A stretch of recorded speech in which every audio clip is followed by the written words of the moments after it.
Good evening everyone, this is Subham Patel. Today we will discuss about the 10th class first chapter. Important question पढ़ेंगे root 3। हाँ root 2 लिखा है, ठीक है। इसके जस्ट पहले मैंने हिंदी मीडियम के लिए वीडियो बनाया था, अब इंग्लिश मीडियम के लिए बना रहे हैं। तो रूट 3 वाला कर लेते, रूट 2 और रूट 5 वाला अपन अब अच्छे से समझ जाएंगे। तो इस वीडियो को बनाने से पहले मैं हिंदी मीडियम वाले बच्चों से एक रिक्वेस्ट करना चाहूँगा कि इसके जस्ट पहले जो वीडियो डाला है वो पूरा सेम टू सेम है, बाकी वो हिंदी में है, लिखा हुआ भी हिंदी में है, बोला हुआ भी हिंदी में है, ठीक है। यहाँ पे भी मैं हिंदी में ही बोलूँगा एक्चुअली, बट कुछ वर्ड है जो इंग्लिश मीडियम वालों के लिए इंपॉर्टेंट, इंग्लिश मीडियम वाले उन्हीं को समझ पाते हैं, वो हिंदी वाले वर्ड को नहीं समझ पाते।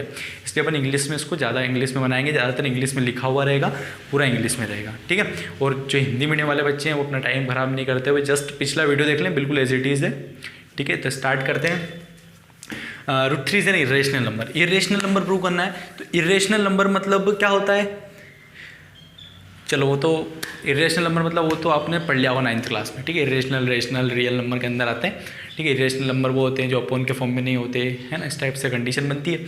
तो इसके अंदर मेन चीज़ क्या है, इरेशनल नंबर प्रूव करना है तो अपने को कॉन्ट्राडिक्शन मेथड का यूज़ करना पड़ेगा। और कॉन्ट्राडिक्शन मेथड क्या होती है, कॉन्ट्राडिक्शन मेथड ये होती है कि जो लाना है उसका उल्टा लेके चलना है। फॉर एग्जाम्पल यदि अपने को इरेशनल लाना है तो अपने को लेके चलना पड़ेगा रेशनल, ठीक है। यदि अपने कॉन्ट्राडिक्शन मेथड का मतलब ये होता है, यदि आपको जो लाना है उसका उल्टा लेके चलो, ठीक है, तो आगे पता चल जाएगा क्या होने वाला है, ठीक है।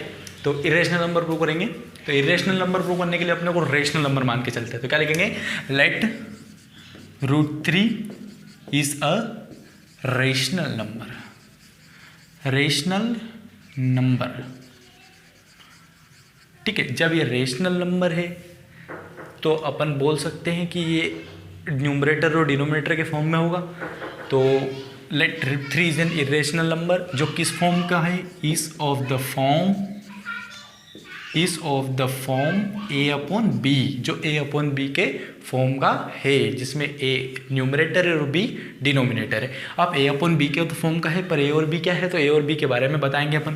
तो here A and B are two coprime number. अब को प्राइम नंबर, बस ये यदि आपको पता है इसकी डेफिनेशन, इसका मतलब ये क्या होता है, यदि आपको ये पता है तो आप पूरा क्वेश्चन में कुछ नहीं है, आपके पूरे क्वेश्चन में कुछ नहीं है, आप पूरा बहुत अच्छे से कर सकते हो, ठीक है। नहीं पता है तो मैं बता रहा हूँ, को प्राइम नंबर वो होते हैं जिनका कॉमन फैक्टर 1 एंड ओनली 1 होता है, ठीक है।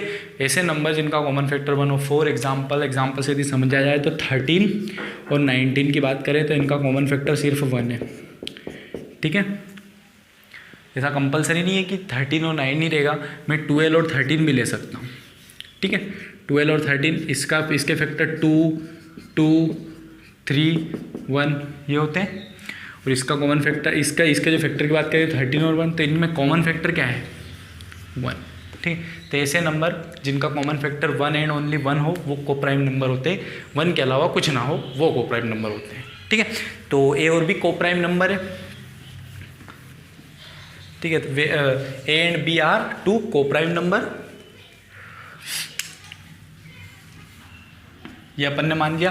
अब को प्राइम नंबर मान लिया, उसके बाद को प्राइम नंबर की डेफिनेशन ध्यान में रखना आपको हमेशा।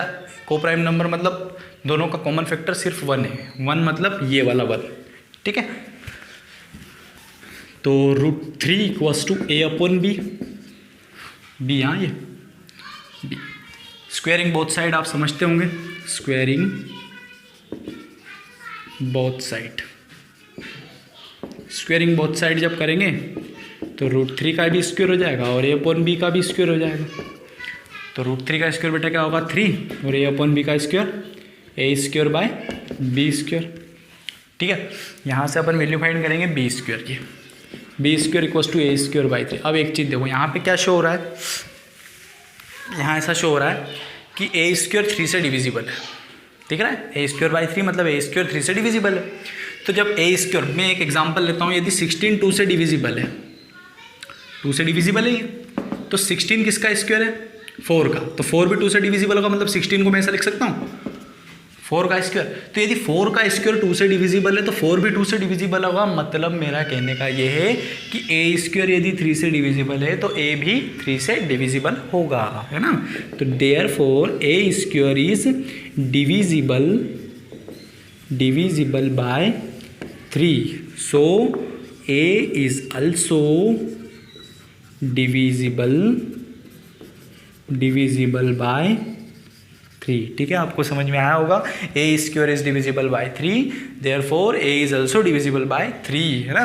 यहाँ तक आपको बिल्कुल अच्छे से समझना है ना। यहाँ तक आपको मतलब हो सकता है आपको याद रखना पड़े थोड़ा बहुत, क्योंकि कोप्राइम नंबर ये थोड़ा सा ध्यान में रखने वाली बात है। कैलकुलेशन तो सिंपल है और यहाँ पे देख के समझ में आएगा कि ए स्क्वायर 3 से डिविजिबल है तो ए भी 3 से डिविजिबल होगा। ठीक है, अब इसके बाद एक चीज़ आपको बिल्कुल ध्यान में रखना है, थोड़ी सी याद में रखना है, और ऐसा नहीं है इस क्वेश्चन में यदि याद रख लोगे, अगला क्वेश्चन मन से करोगे, उसके बाद वाला मन से करोगे तो बहुत अच्छे से बनने वाला रहेगा। ठीक है, तो अपन मान लेते हैं लेट a = 3c, ये मानना आपको।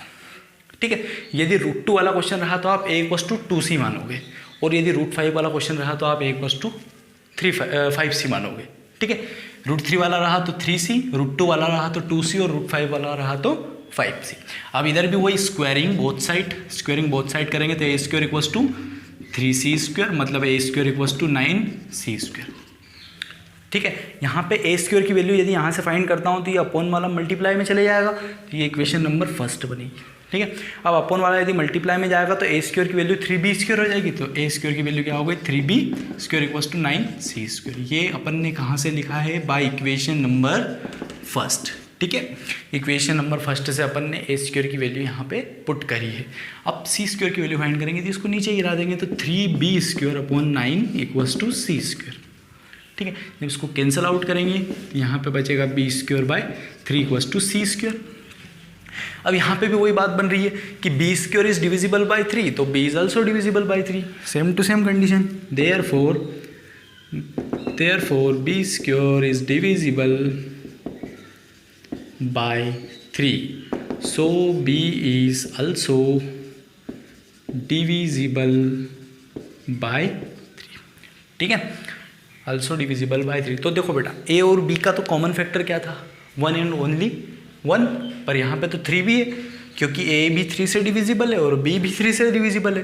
तो a और b यदि दोनों 3 से डिविजिबल है तो मतलब इनका जो 3 है वो इन दोनों का कॉमन फैक्टर है, और कॉमन फैक्टर तो अपने को पहले पता था कि क्योंकि ये कोप्राइम नंबर है तो इनका कॉमन फैक्टर तो 1 होना चाहिए, पर यहाँ पे तो 3 भी मिला है, तो ये तो कॉन्ट्राडिक्शन हो गया कि अपन ने तो माना था कि ये कोप्राइम है, बाकी एक्चुअली में ये कोप्राइम है नहीं, क्योंकि 1 तो ऐसा है जो सबका फैक्टर है, तो 1 तो कॉमन फैक्टर हो गए होगा, बट 3 भी निकला, मतलब कि ये कोप्राइम नंबर नहीं है, और कोप्राइम नंबर नहीं है मतलब कि ये कॉन्ट्राडिक्शन इधर से आई है, तो मतलब ये रेशनल भी नहीं है, और रेशनल नहीं है तो ओबियसली ये क्या हो जाएंगे, इरेशनल हो जाएंगे। तो इसमें यही लिखना है अपने को कि a and b have same common factor 3, but a and b are co-prime।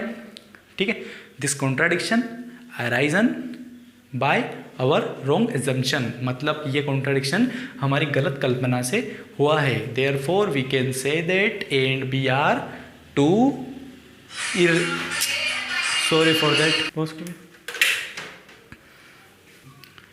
ठीक है दोस्तों, तो अभी मैंने शायद बोल चुका हूँ मैं पूरा, है ना, एक बार और बोल देता हूँ, कॉल आने के कारण थोड़ा सा डिस्टर्बेंस हो गया था, एक बार और समझ लो। ए और बी दोनों का कॉमन फैक्टर 1 था, बट अपन ने जब सॉल्यूशन निकाला तो 3 निकला, मतलब कि ये कोप्राइम नंबर नहीं है, और कोप्राइम नंबर नहीं है मतलब ये रेशनल नंबर नहीं है, और रेशनल नंबर नहीं है मतलब ये फिर इरेशनल नंबर है। लिखना क्या है, A and B have same common factor 3, but we know that A and B are coprime number, तो this contradiction is arisen our wrong assumption क्या थी कि ये कोप्राइम थे या फिर इरेशनल थे, तो therefore we can say that A and B are irrational number. ठीक है, तो ये क्वेश्चन आपको समझ में आया होगा, अच्छा लगा हो तो लाइक करें, अपने दोस्तों का शेयर करें और चैनल को सब्सक्राइब करें। हिंदी मीडियम वाले इसके जस्ट पिछला वीडियो देखें, उसके अंदर पूरा हिंदी में समझाया है, उसको देख के अच्छे से समझें। ठीक है, thank you so much for watching.